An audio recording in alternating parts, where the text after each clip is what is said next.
Imagine this. You wake up one morning, but something feels off. The world looks the same. The sky still stretches endlessly. The walls of your room stand where they always have. But something is missing. Something fundamental. You reach for your phone. You try to think about your plans for the day, the things you need to do, the people you need to talk to. But then you notice it. You have no words, not just the ability to speak. Your very thoughts are empty, stripped of the language that once defined them. You try to recall a simple concept like future, but there's nothing. No letters forming in your mind, no internal voice narrating your intentions. You feel a strange emptiness, as if a piece of your soul has been erased. And that's when it hits you. Everything you ever knew, everything you ever believed was built from words. And now without them, reality itself is slipping away. But here's the unsettling part.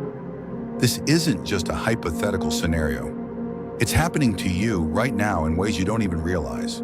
Because words don't just describe your reality, they shape it, they trap it, they limit it.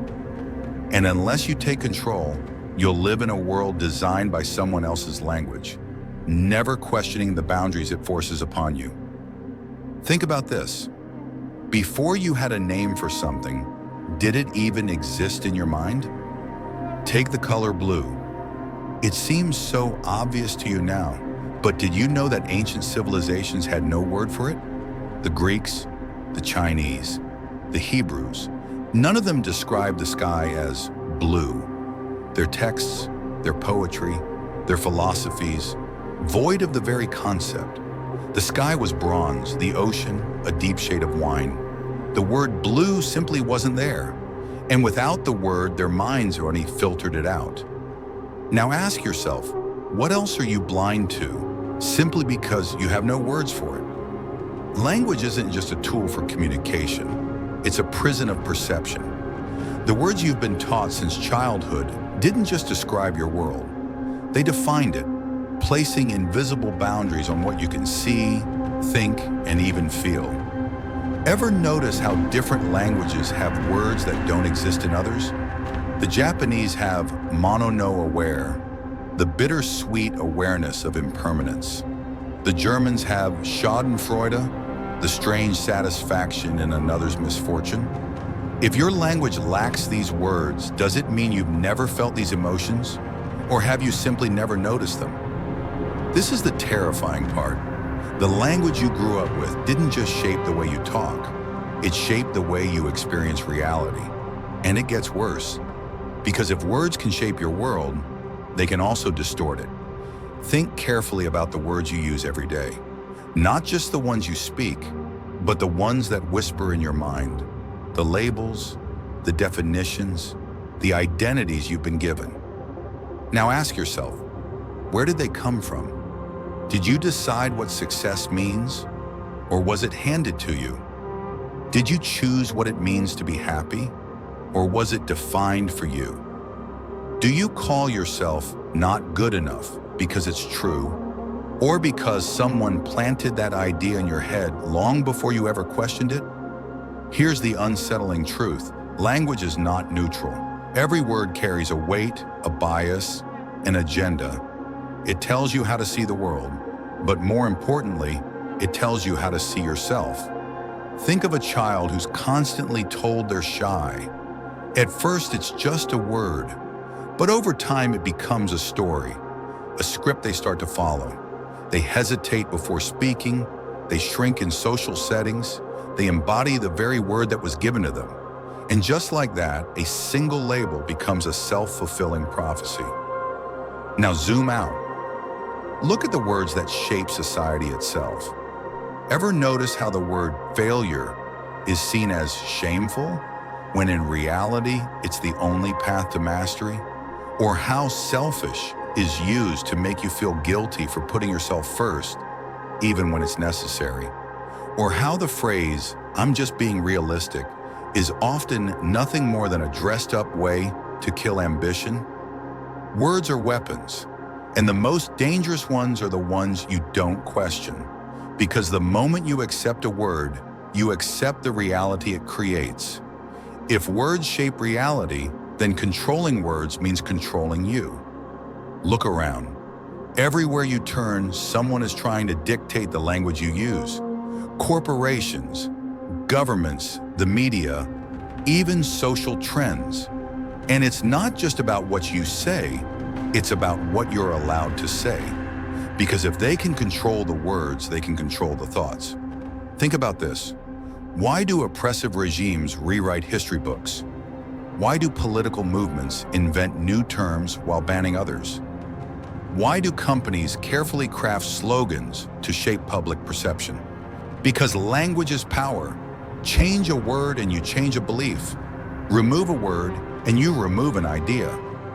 Repeat a word enough and it becomes the truth, even if it never was. Consider the way words have been twisted in modern discourse.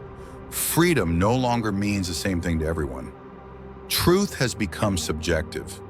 Even something as simple as success has been hijacked by marketing, reshaped into an image of wealth, status, and endless consumption. And then there's you, caught in the middle of this linguistic battlefield, absorbing the words of others without realizing the prison they create. But here's the real danger. If you don't reclaim control over your words, you will spend your life living inside someone else's narrative, unless you break free. If words have built the walls of your mind, then words can also tear them down. But first, you have to see the cracks. Start by noticing the language you use, especially when you talk to yourself. Every phrase, every label, every belief wrapped in words. Where did it come from? Was it something you chose, or was it programmed into you? Catch yourself when you say, "I'm just not that kind of person. I'll never be good at this. I have to do this." Are these facts or are they scripts? Scripts written by parents, teachers, society, people who didn't know any better, who were trapped in their own linguistic cages, passing them down without question. Now rewrite them. Instead of "I have to," say "I choose to." Instead of "I'm not good at this," say "I'm still learning this." Instead of "I can't," ask "What if I could?" This isn't just positive thinking, it's the rewiring of perception itself. Because every time you change a word, you change the way you see the world. And the more you do it, the more your reality shifts to match. But this goes beyond self-talk. It's about reclaiming the very language that defines your existence. Expand your vocabulary and you expand your awareness. Challenge the meaning of words and you challenge the rules of the game. Create new definitions and you create a new reality, one that is truly yours. Because the truth is, you were never trapped by the world itself, only by the words used to describe it. Imagine standing at the edge of a world you once thought was solid, only to realize it was built from nothing but words. Every belief, every assumption, every boundary you took for granted was just a fragile construction of language. And now you see it for what it is. So what happens next? You start choosing your words with intention. Not just the ones you speak, but the ones you allow to shape you. You refuse to let outdated definitions dictate who you are. You no longer shrink under the weight of labels you never agreed to. You start questioning the words used against you. When someone says, "That's just how life is," you ask, according to who? When society tells you what success looks like, you ask, by whose definition? When your own mind whispers, "You can't," you respond, "What if I can?" And slowly, the walls of your mental prison begin to crumble. Because here's the secret they never told you. Reality was never something you were supposed to accept. It was something you were always meant to write. So now the pen is in your hands. The question is, what story will you tell?